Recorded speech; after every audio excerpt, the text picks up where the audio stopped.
making that TenZ purchase for that gigantic amount of money, like, you know, I think about this sometimes about would I make big moves like that, and I don't know that I would have had the balls to take that call.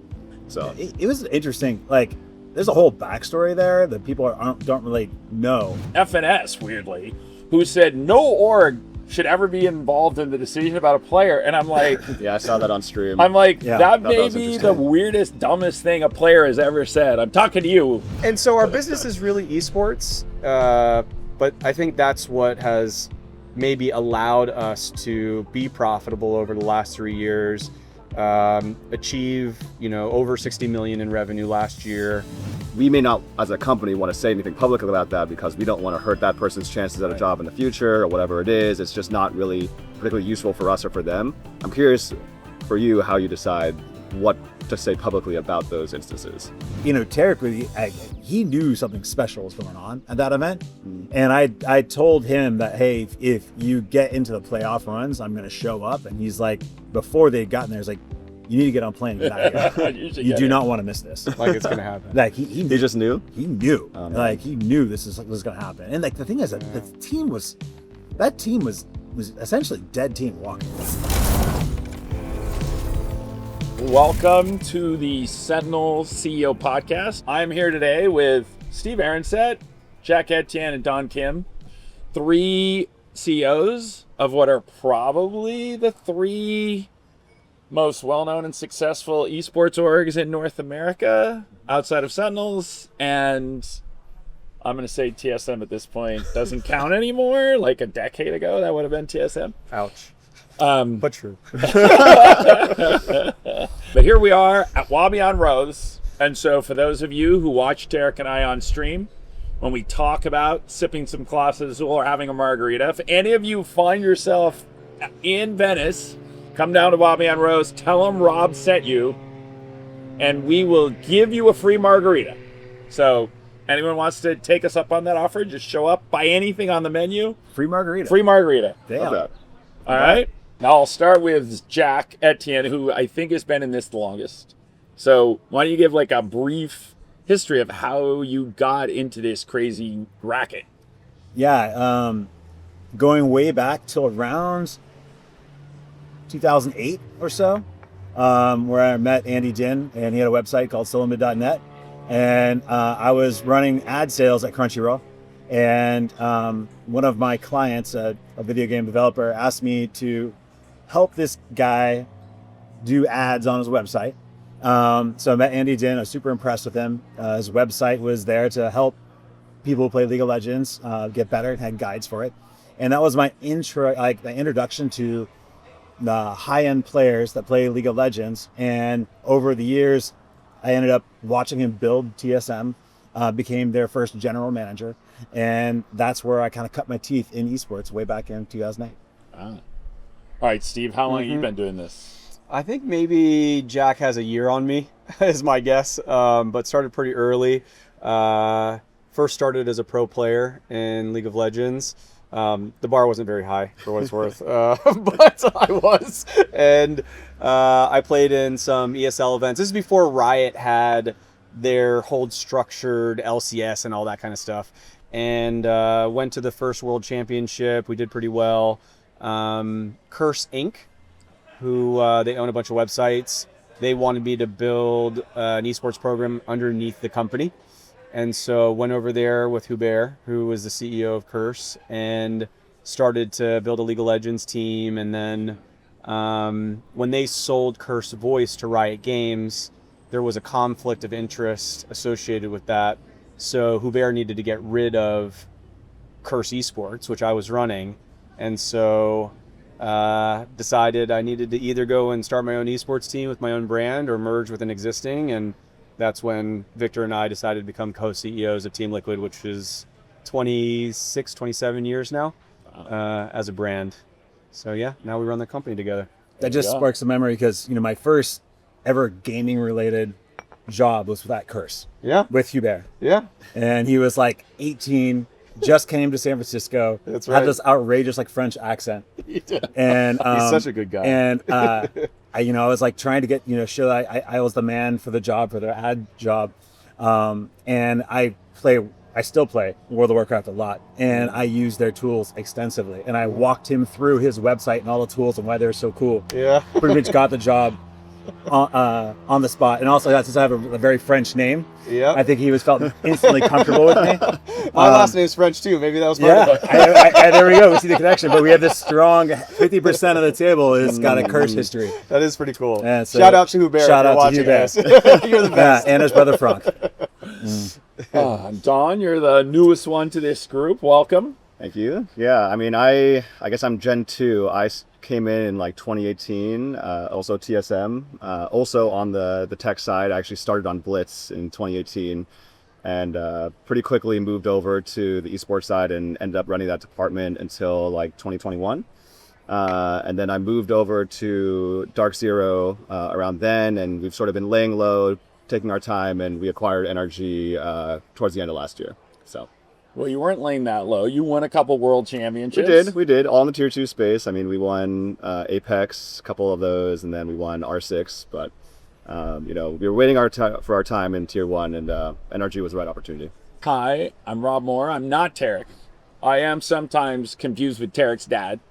I got into esports in the summer 2016. Both of these two gentlemen actually helped me to try and not go under too quickly.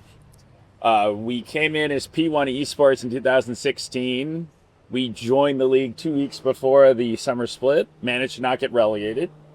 And then our second split, we actually came in 3rd place. Actually, I think we lost to you in the semifinals that year. Yeah. And then we beat FlyQuest in the 3rd, 4th match. And then in the beginning of 2018, we then started a new company. We did not get into partnership back in 2017. The partner we had was very slow to move, and therefore Riot kind of moved on without us.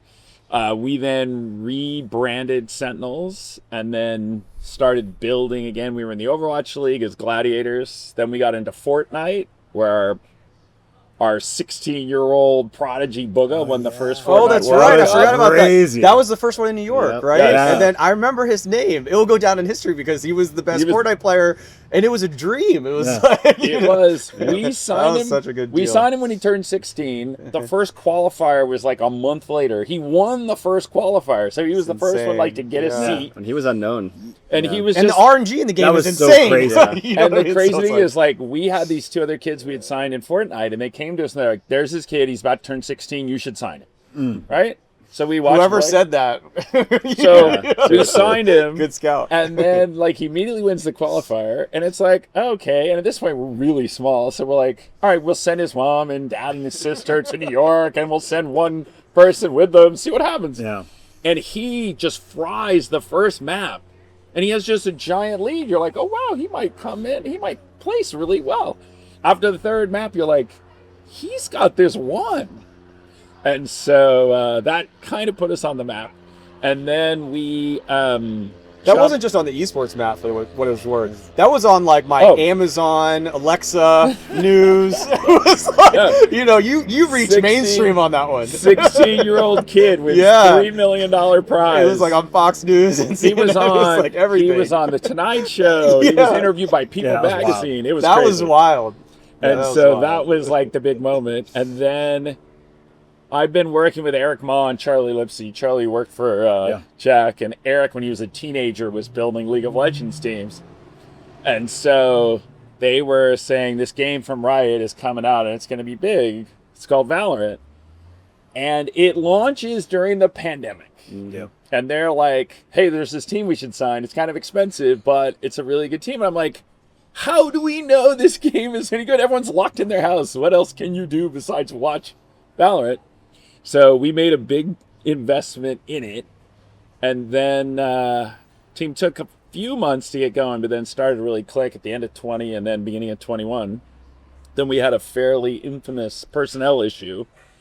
And then Jack actually came to our rescue because the player got suspended the day before the tournament, or 2 days before the tournament. Oh my gosh. And Riot's like, you have 24 hours basically to find a sub. Yeah.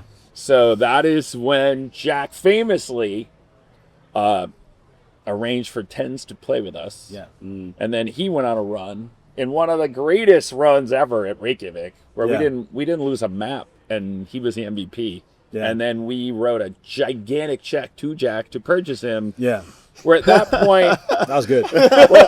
we were making a decision, right? Of are we going to try and compete and be an A-level org, Yeah. or are we going to try to stay in a second tier and then not exercise that option? And so we made that bet then. You know, I always said that that's one of the boldest calls that worked out in esports is making that TenZ purchase for that gigantic amount of money. Like, you know, I think about this sometimes about would I make big moves like that? And I don't know that I would have had the balls to take that call. So It was interesting. Like, there's a whole backstory there that people don't really know, and that like, the stuff with your prior player was still being worked out.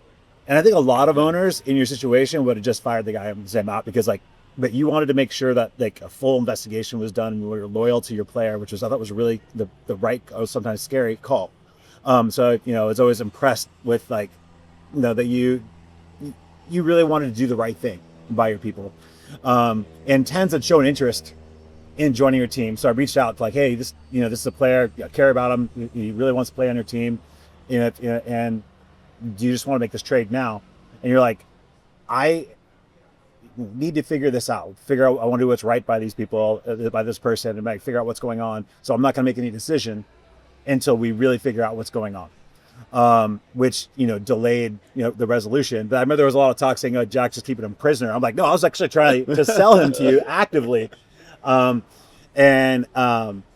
you know, you're a good man. Like, you take care of your players. And I was always impressed by the way you handled that. Thank you. But yeah, it was that moment, right, of saying, okay, here's the decision. Are we now going to make that commitment not just to TenZ, but also to the org, of saying, are we going to step up our level of investment and try and compete at that level? Yeah. And so that was the decision we made. Ironically, it didn't work out at first.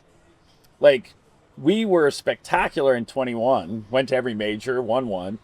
But then 22 was just a train wreck. And so now then you're like, oh, wait, was this that good a decision? And then that led to the most infamous moment in our history, which got a call back yesterday, which is when we picked up Shroud to play in the LCQ 2022, where it was like the team was just falling apart. We were running out of players. And who else from Cloud9's history Yes, book can exactly. I pull up? We got By the Tarik way- in here, by the way, TenZ in here, Meteos in here. We Meteos, got it all. I forgot man. to talk about when our My first trade with you was our Meteos. first League of Legends trade was in that spring 17 split where we came in third. And the huge moment in that season is when he traded us Meteos. And what's the first thing you did? First thing we did was beat Cloud9. God damn it. And by the way, I have felt those too. by the way, that's how it goes. By the way, you know how Meteos tells the story? He's basically like, Cloud9 was going to play P1, and so he's like, Meteos hasn't played this game in 2 months. Here, why don't you use Is that what he Meteos? says? Is that what he Here, says? Why don't you use Meteos? Right. That is how he man. told the story. That's funny. That is funny. But then we obviously got into partnership in Valorant, and then we had a big resurgence with TenZ in 2024. Yeah. And then, yeah, him kind of deciding he'd been grinding for so long, he wanted to enjoy some of the benefits of his stature. And then there was a very infamous near comeback a few weeks ago. And it is always funny, some of the reporting you deal with along the way of people just making stuff up, Yeah. right? Like on the same day, someone said, I blocked a signing of TenZ, and another person said that the org picked someone over TenZ. And so then I got heat because I was roasting the guy for saying, okay, come on. No one is picking a rookie over TenZ. Like, the guy is 24. It's not like he's 50. He's 24 years old. He's been to 5 majors. He's won 2 of them. If he wants to come back, he can come back. If he's, like, ready to put the effort in, we know how talented he is, he can come back. And so it was like, oh, yeah, if we had the chance to pick up prime Lionel Messi, it's like, no, we don't want you back. So that was one of those really bizarre moments. Dealing with like those type of like those tweets or bad media, it's always like this judgment, like this is wrong. This is clearly wrong, but it's not getting any traction. If I actually respond to say it's wrong, now it gets traction. And then the story runs with it. Like, there's always like, do I actually, say no or not. That's Yeah, well, because it's TenZ, right? It Yeah, already it's gonna had get so much traction. traction. The funnier Yeah. one was because that morning, Tarik sent me a note and he's like, "Oh, oops, I just tweeted this." He goes, "I hope you're okay with it," because he actually was memeing the person who said I blocked the TenZ signing. So Tarik tweeted out, "Rob blocked TenZ. My 2026 is ruined." Right? Thanks, brother. So it has been a funny. It's been a funny 6 months. But yeah, in terms of social media, I think that, as you said, it is always that classic question, right? Of when do you engage, when do you respond? And so I'm going to say of the four of us, Don has the lowest, if not minimal, profile on social media. Purposely. At this point, I have pivoted to the highest. And I feel like the two of you have gone back and forth historically of how much time you're on social media or not. Yeah. Like, how do you use it at this point? Yeah, I have backed off, I would say, and let the teams and players speak more for themselves, because I just feel like generally that's the better approach, as long as they're engaging in a way that I like. But I will step up if I feel like something is wrong and it's getting traction. Then I need to say something, I'll say something. Yeah. I think I go through spurts. So if it's going to be a casual conversation or just interjecting my opinion randomly into something where I maybe shouldn't, or I'll just go through spurts of that, and you'll see a flurry of activity all within an hour where I'm actually checking a bunch of feeds. But if it's not that, then it's just speaking up on behalf of the company on particular issues when we need to. Yeah. So it's important for folks to hear the voice of the company through its co-CEO or CEO. And, those are the times where, yes, it has to be a little bit more crafted and thoughtful about what you put out there. And we've done that a number of times. So that's... Bad news comes from Steve. Well, it is, right? Because that is the key. Because, that is the issue we started with, right? Which is the Sentinels main account, right, has a tone of voice and has found its place in the ecosystem as being entertaining and being a little bit out there at times. And therefore, they never want to deal with just actual news. And then it started becoming all I was ever the one doing is putting out bad news or this announcement. And so then at some point it's like, okay, people shouldn't just view me only as a jackass. So then 10 times it was like, okay, occasionally I'll try and be funny. Rarely it works, but I try occasionally. Now, wait, I'm going to let you go first on this topic because I took a lot of heat recently. But you had a very famous coach replacement in League of Legends a couple years ago where in a similar window, right, where you replaced LS as your coach. How many games into the league was he? We don't speak of that. Come on. I'm going to talk about Kaplan. How many games did he coach? 3? 2? 3? I think 4? I think maybe 2. I believe it was 2, maybe. Because the thing, right, that I took a lot of heat for, again, is saying, why are you making a decision now, right? But at some times, you just know, you can just see what's happening. You're like, there's no point in letting this go another 2 months bad versus saying, yes, it's not going to turn around fast, but if I don't start the turnaround now, Yeah. right? Yeah, I mean, that's a judgment call. You just got to, that's kind of our role. Sometimes if we see that, hey, this plays out, this is not a good direction for our company. And even though we know we're going to get a lot of flack for this change. And I've had this, there's been several players I've removed early in the season and gotten a lot of flame for it. And it's just because you look at the possible outcomes. And if you don't see this thing resolving, through the course of the year at all, almost zero chance, it's better just rip the Band-Aid off now and put in a change, and hope that you can course correct from there. And those are sometimes the hard decisions we have to make from time to time. And I think it's part of the job of CEO to take that heat when those things happen. Now, Steve, you put out the video for your League of Legends roster, right? So how does that work inside of Liquid in terms of how you build your roster and what your role is and how that all comes together? Well, I mean, back in the day, I was way more hands-on in terms of scouting talent and negotiating with the GM, or even evaluating players and jumping on calls and asking interview questions. And now I work very closely with the coach and assistant coach and general manager for the games that report into me. So they do a lot of that analysis, and we now use more data, I think, than we have in the past. So they come to me with a spreadsheet of all the possible roster permutations. There's analysis on each player. There are scores associated with past performance in different leagues and regions. If it's a player, it's all of their solo queue information. And then we feed all of that into different models. It's like a giant workbook of really great intel, essentially. And then we go through each of those, and I just ask questions and maybe fill in the gaps. And we come together to a conclusion that kind of surfaces to the top. That seems like the best answer. And then we kind of hope it fits within a budget, you know? And then sometimes it doesn't, because, you know, you don't know what it's going to cost until the off season kind of begins. So you have your like tier 1 choice, and then you have scaling down, and it's all kind of pre-done. And then those conversations I enjoy having. So that's when I get into the mindset of, all right, let me go talk to another organization for a buyout, or go talk to an agent or attorney on a potential player. And then I get activated to have those conversations and work on the financial components associated with the deal.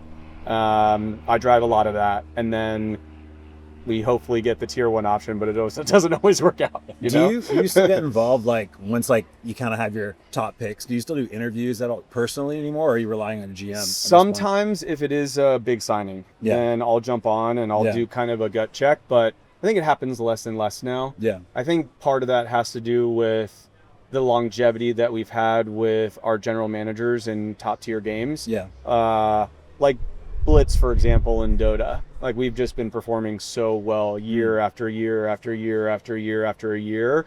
You get in the habit of just trusting that judgment, and you feel more like a backboard or a consultant to the process to help him make better decisions rather than trying to control it or influence it in a negative way. It's like, I feel like I'm supporting an employee, you know, that's helping have them make a better decision on whatever it might be, versus you know, us introducing a new coach, and then I'll probably be way more hands-on and like, okay, I'm still evaluating you, you know, to make sure things are checked out.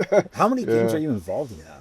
We are in 27 games, I think, right now. So, like, at the scale you have, it would be impossible for you to actually It's literally impossible. Yeah. But, I mean, the good news is that we've got Victor and I, who are co-CEOs of Team Liquid, and so we split and divide the number of teams that we manage, and I manage the ones that I enjoy and play, so that's great. I mean, it makes sense. It makes sense. Hey, if you're not enjoying playing that, that makes zero sense. Every now and again, there'll be a game that comes up. It's like, are you a fan of that? Are you a fan of that? No. It's like, okay, I'll take this one. You know? But I think that helps a lot in terms of, you know, it is. It's, I think, 165 players or something right now. They're active underneath the roster. It's just insane. You got to rely on good people. Absolutely insane. Yeah.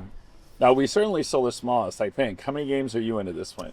I mean, we've got Val, League Tier 2, Val Tier 2, R6, Rivals, so... Apex? Yeah, well, not Apex yet. You're not Apex looking right at now? Yeah. You're currently not Apex? Wow. Yeah, we're looking at some other stuff. Yeah, we're in Valorant, League, Rivals, and are likely to get back into Apex in the Rocket next League, of course. 2 weeks. Yeah. That's exciting. How many are you in now, Chad? 4 games. 4 games? Yeah, just major North American franchises. You're in Rainbow Six, Call of Duty, Valorant, and League of Legends. Now, how many of those games do you personally oversee? Of the 20? Roughly half. Roughly half, yeah, give or take.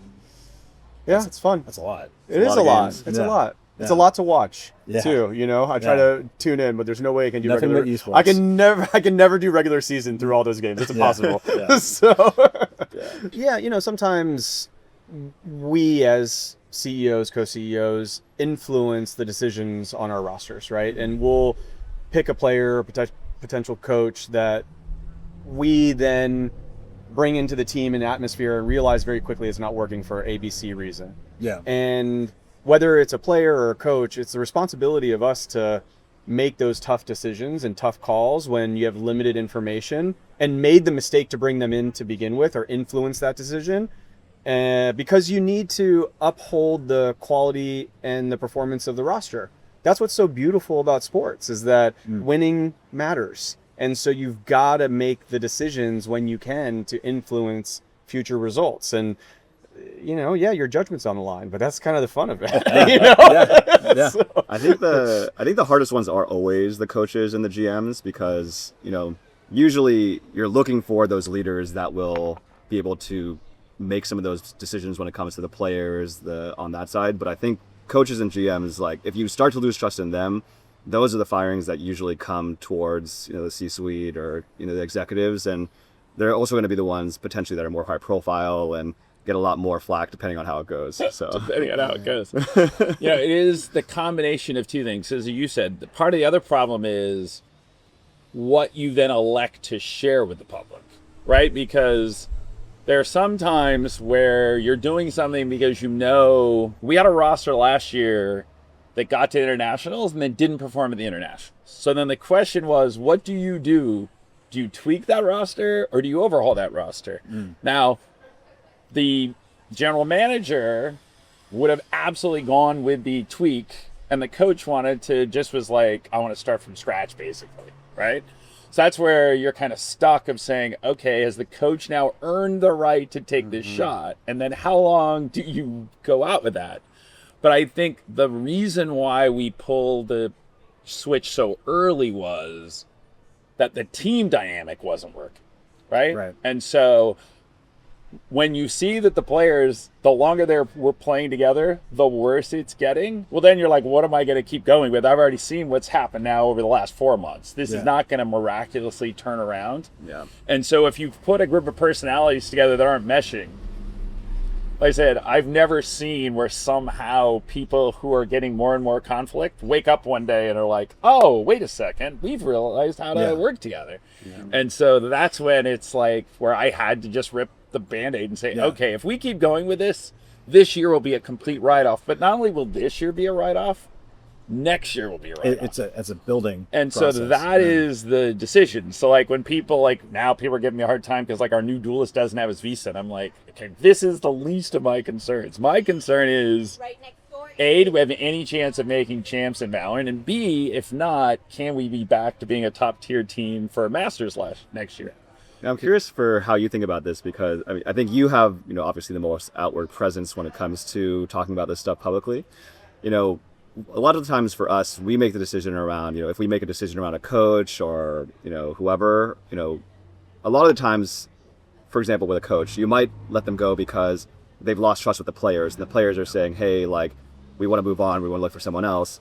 But we may not, as a company, want to say anything publicly about that because we don't want to hurt that person's chances at a job in the future or whatever it is. It's just not really particularly useful for us or for them. I'm curious for you how you decide what to say publicly about those instances. Yeah, I think the challenge for us certainly is, right, especially in Valorant, where our brand is definitely the one that has the most attention, right?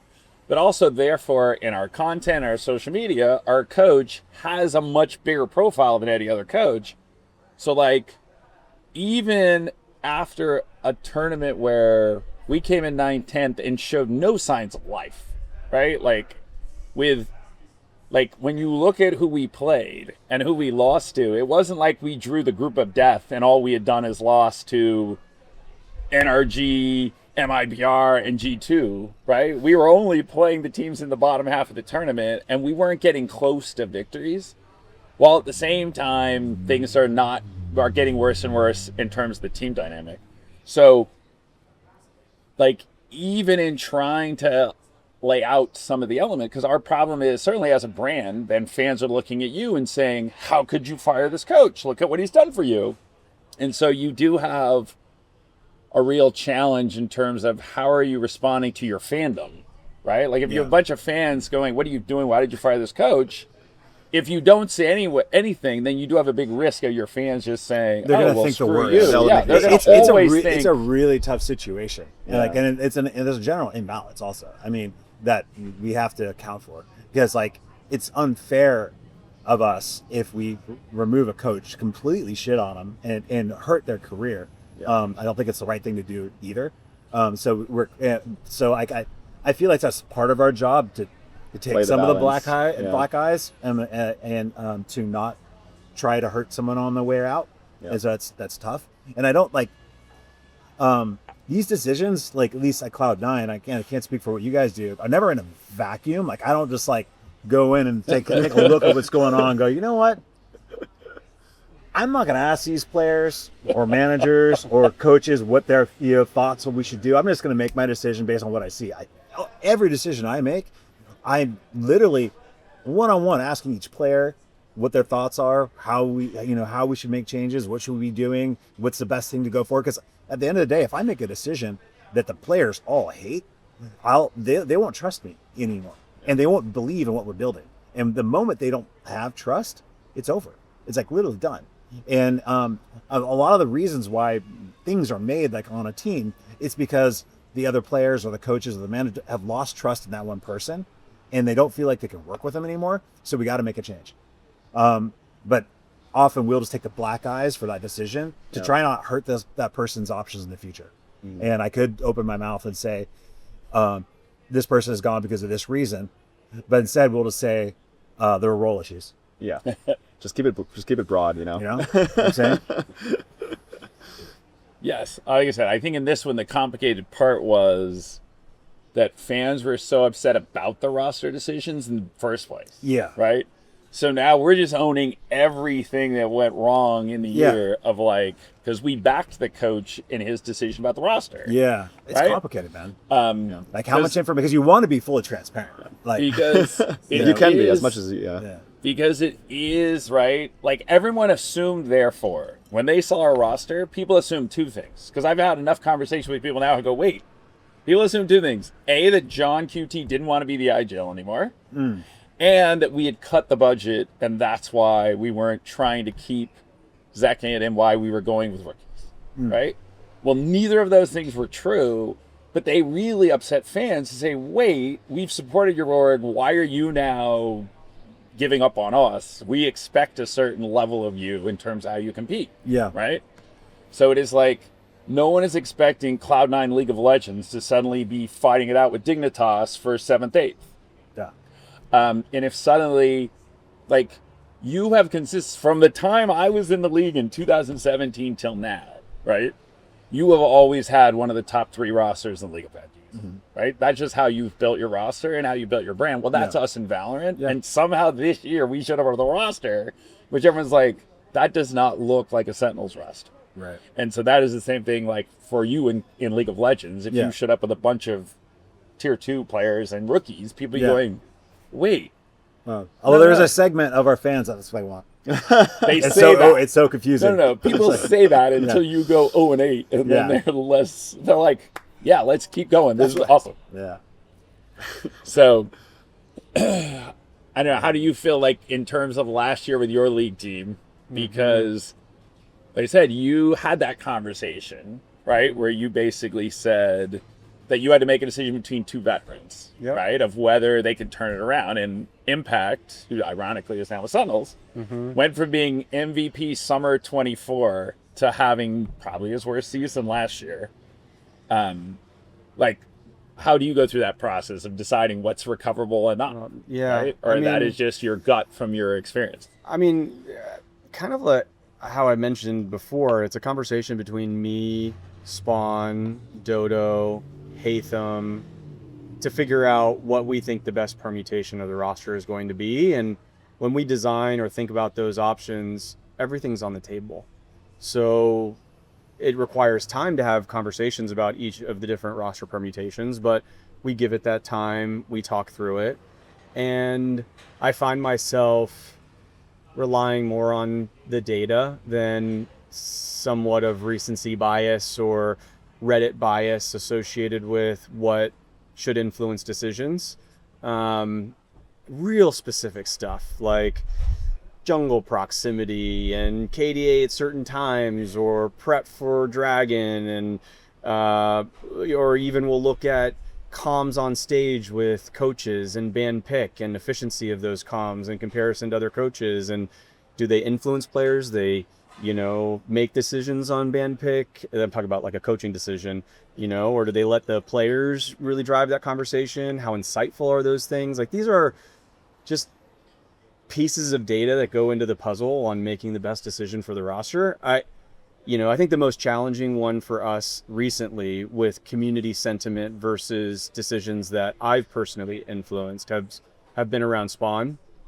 And Spawn has his family in Australia, and he has kids and a wife, and he spends quite a bit of time there while being the head coach of the League of Legends team, which, for obvious reasons, is a challenging setup.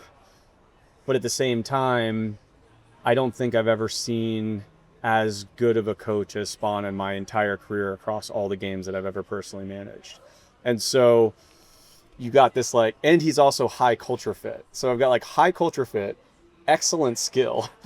Fuck, he's in Australia. Yeah. You know? Yeah. And Such so a hard one. it's a tough one because he's in the top right box in the exact corner of what I want. And so, you know, and the way that he thinks about the team and the environment and controls stimuli and controls the influence of the players and his care and consideration for the players and their family and their girlfriends and their, you know, everything that influences their play, and he moderates that, and he's a true coach. Like, I don't see it that often, you know?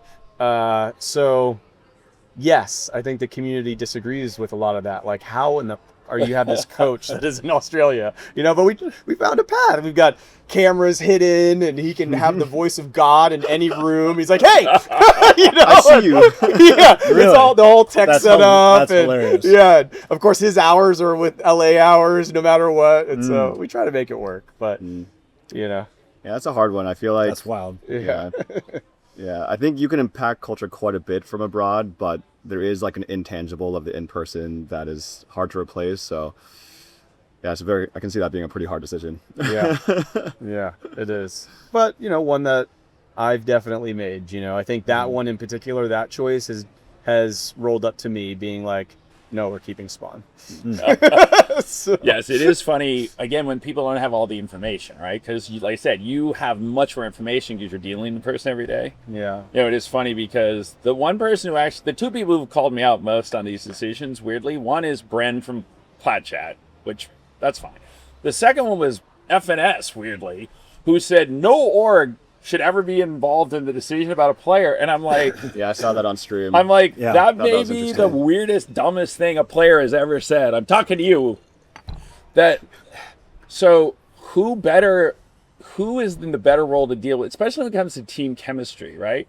Because sometimes the coach is just so in the middle of trying to win, and then you're seeing the perspective of, wait a second, these players are not getting along, or this is getting worse and worse in terms of how it's developing. That there, by definition, are times where we all have to intercede to say, whoa, guys, this is not working out.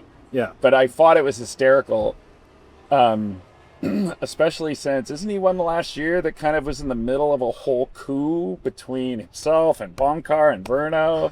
Just saying.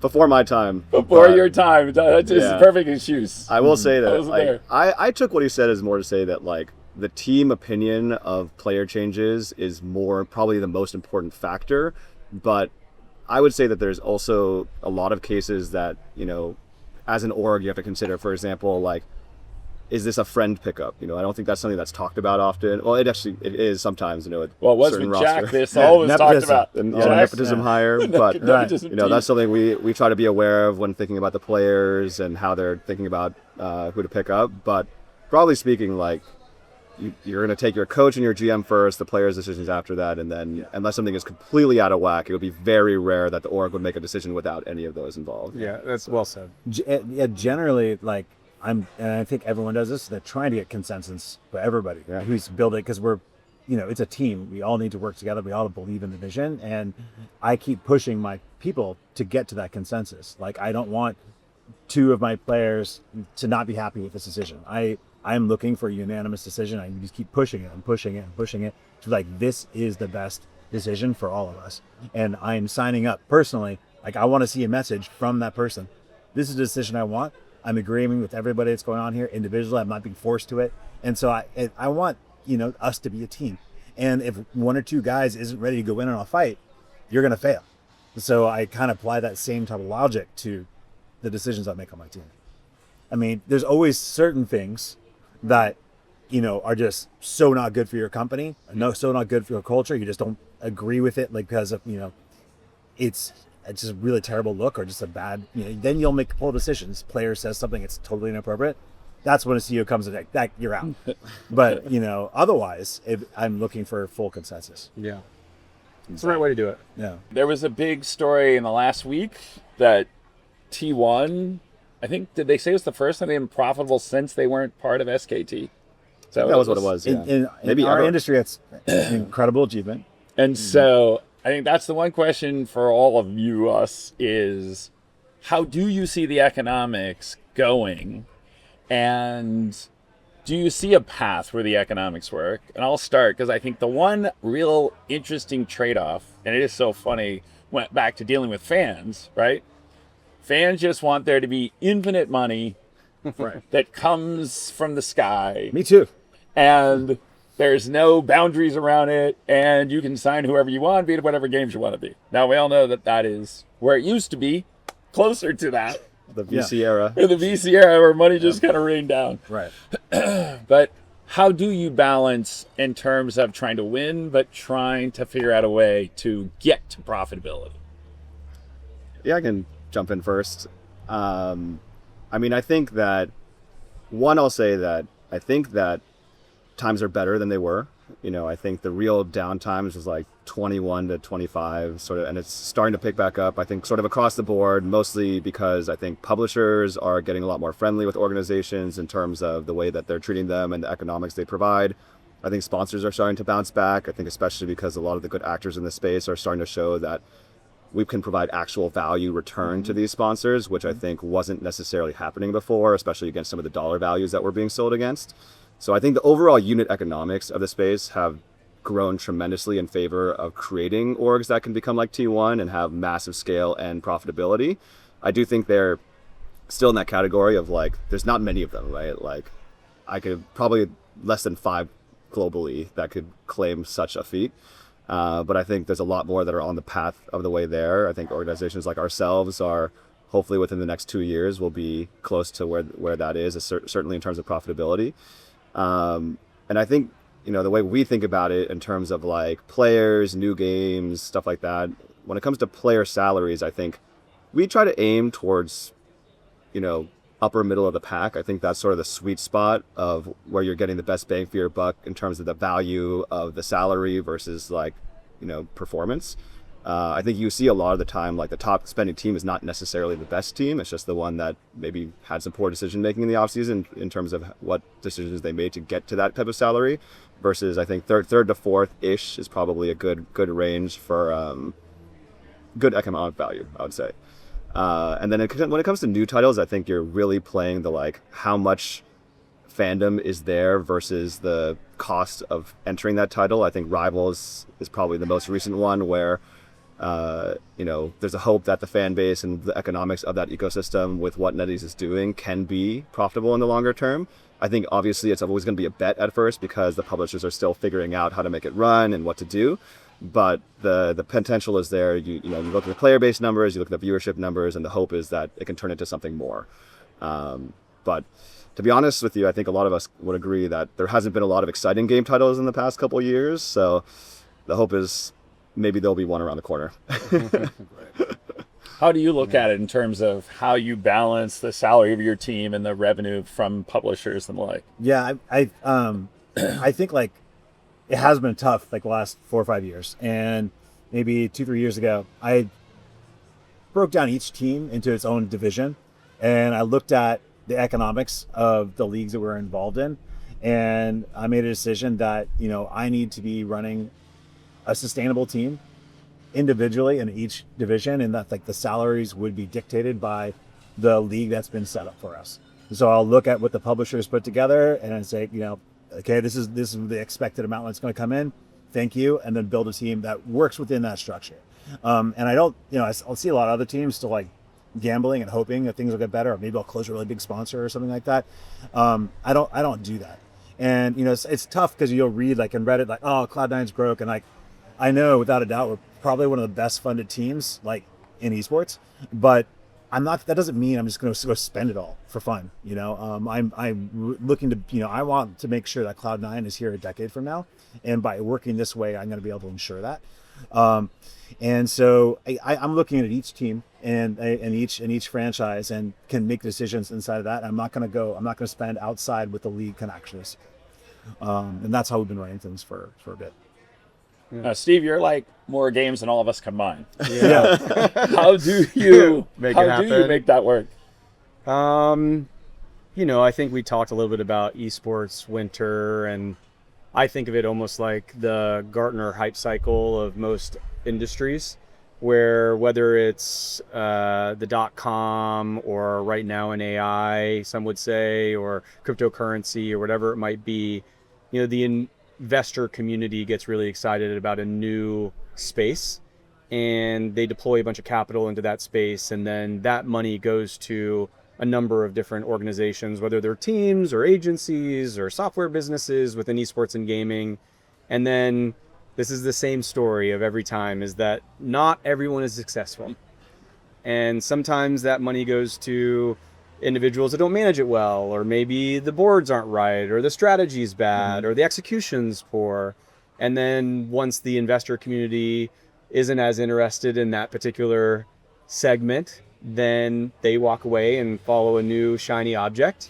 And the ability to raise capital in esports then dries up, and it becomes very expensive. So $1 raised is essentially more expensive from an equity perspective. And so now businesses have to survive and be profitable in order to make it. Right. And so that happened in esports. Yeah. Doesn't mean esports is bad. It just means that it went a lot of places and to a lot of folks and a lot of companies where they couldn't build real businesses. And so, you mentioned like maybe there's 5 organizations that have built real businesses. You're probably right.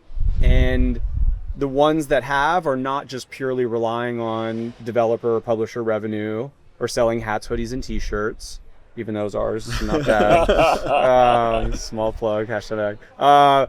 But it's also figuring out how to commercialize against the fans and other parts of the ecosystem. So where in the value chain can we make money? And so Team Liquid as a company, yeah, we have 300 employees, but they're not all working in esports. We have a white label agency. We have Liquipedia, which does 1 billion impressions per year, most traveled like wiki site for esports content. And the list goes on and on and on all these kind of business units that are underneath Liquid, and they contribute margin so we can spend it on players. And so our business is really esports, but I think that's what has maybe allowed us to be profitable over the last 3 years, achieve over 60 million in revenue last year, is that philosophy of finding value within the space, maybe sometimes outside of just what we call TPA revenue or team participation agreement revenue.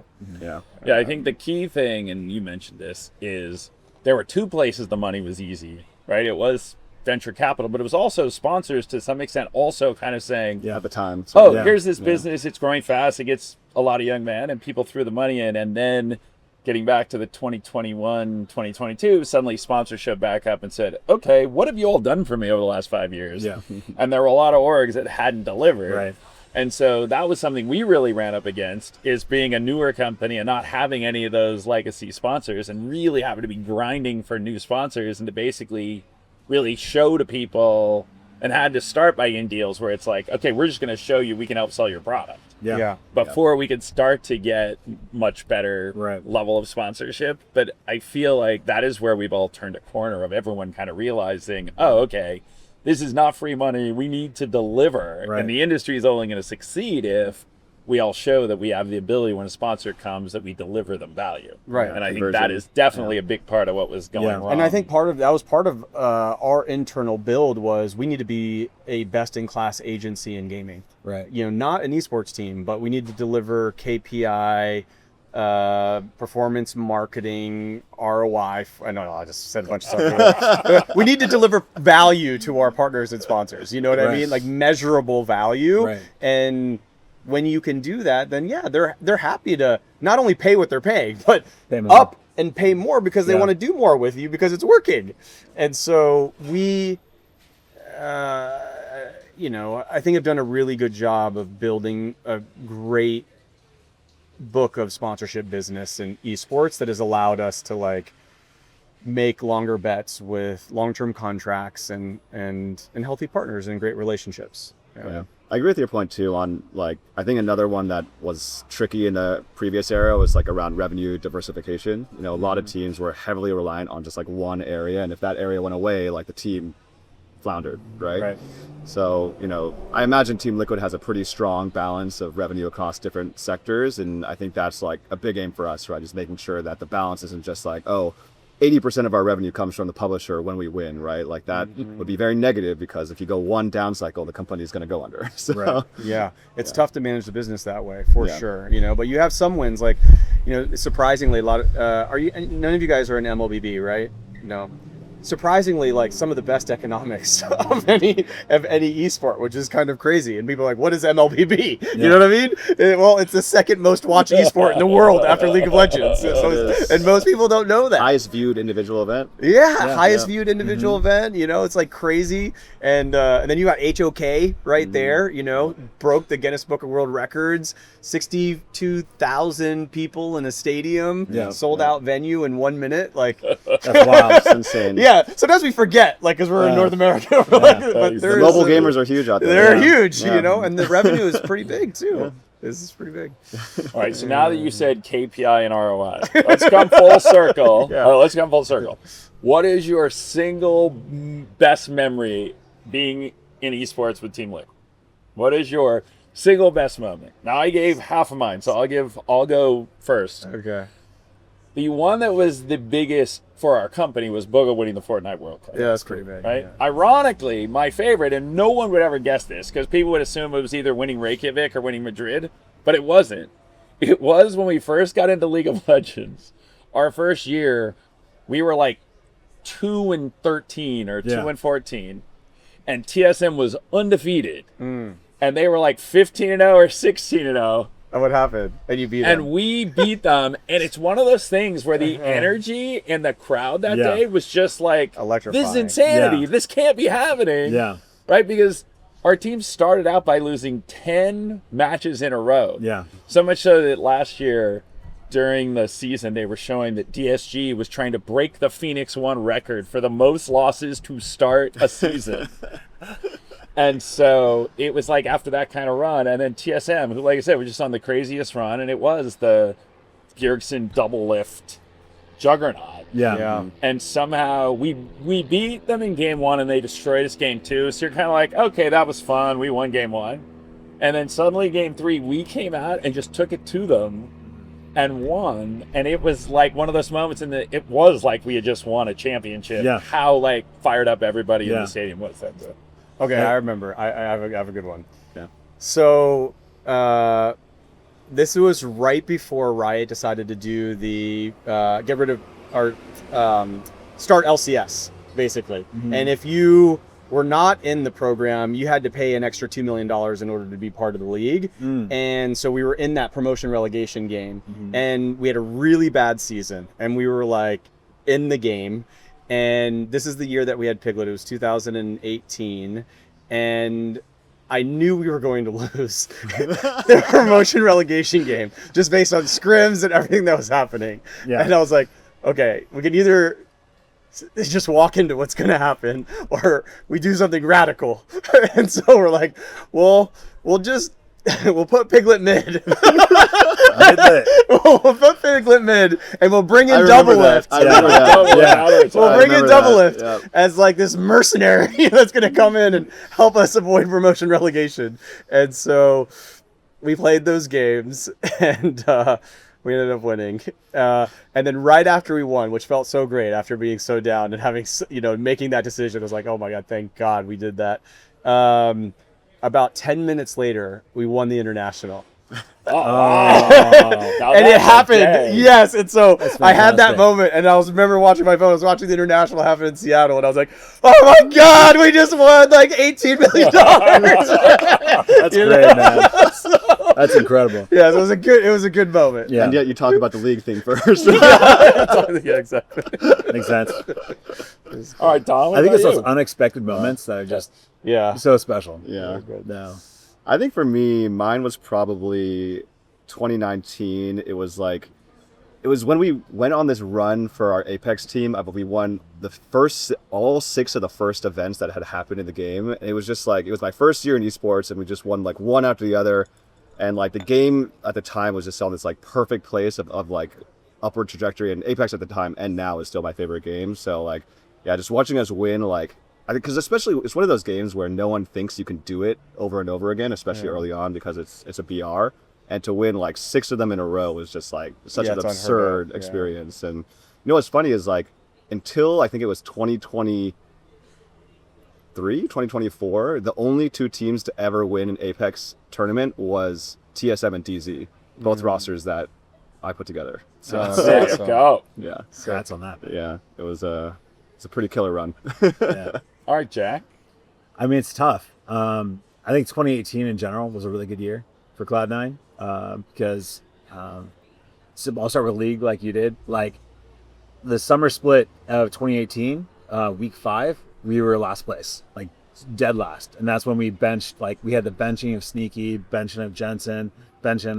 It was a really tough time for us. And somehow the team around week 5 started winning, and we were somehow able to qualify to get to Worlds, and we actually got tied. Oh, for that was third a super place. run in the lower bracket run. Yeah, and we got tied for third place at Worlds year. at the end of that year. Oh from my God, literally last place LCS to tied for third for Worlds, and that was an incredible emotional experience at that time. And then of course that same year we won Overwatch.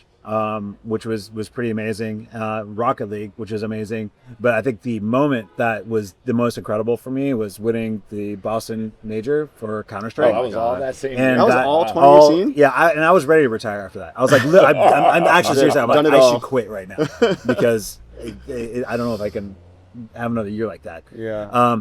But the connection that I felt with all the fans at that stadium at that moment was crazy because it's technically an American company that we're against, FaZe, but it was all European. And so everyone in that audience was cheering for the first time an American team might be able to, and it was 5 American players might actually win a major, which has not been repeated since. And I don't think it'll ever actually happen with 5 American players because the Counter-Strike has changed. Yeah. But that moment, it was just tingling, over all my body, this is actually happening. I literally, this can't be fucking real. And so that was for me. And then what was cool about it is I felt like I felt like the world really appreciated that moment. And I think for Americans, it didn't even matter what game you were a fan of, you were paying attention to it. I had heard that the game that it was being watched in the LCS studios, on a second screen, because it was such a huge moment for US esports. So that would be the moment that sticks out to me. Yes, it is the moment most gets referred to on any Sentinel stream. That's for certain. Yeah. Tarik brought me people something occasionally wonderful. has to tip his cap to remind people. Tarik, he knew something special was going on at that event. And I told him that, hey, if you get into the playoff runs, I'm going to show up. And he's before they'd gotten there, he's you need to get on plane and get out of here. You do not want to miss this. It's going to happen. He just knew? He knew. He knew this was going to happen. And the thing is that that team was essentially dead team walking, because we kind of knew at the end of it, because that the guys had kind of reached the end of that they didn't really want to play together anymore. But I think something about that unlocked that, okay, the light was already at the end of the tunnel. like the problems that we've been frustrated with, they didn't care anymore. Let's just go out and have fun and play. Yeah. And then they brought it. And then so for us, it was like, oh my God, we actually won this thing. Like, and then you know, after it's like, but we don't really like playing together. And so we didn't. Do you know how many times that's happened, which is crazy? Yeah. Just like in every different esport where just like some team either comes together last minute or everyone knows that they're disbanding afterwards or whatever it is, and then they just win. Because it takes that pressure off. Yeah. Like, I can deal with you for one more event. Yeah. You know? I don't have to worry about my concerns with you and your communication. I'll just leave those It just behind. doesn't Let's matter. go out and play and have fun. And all of a sudden, One more good time. Yeah. Yeah, that's pretty wild.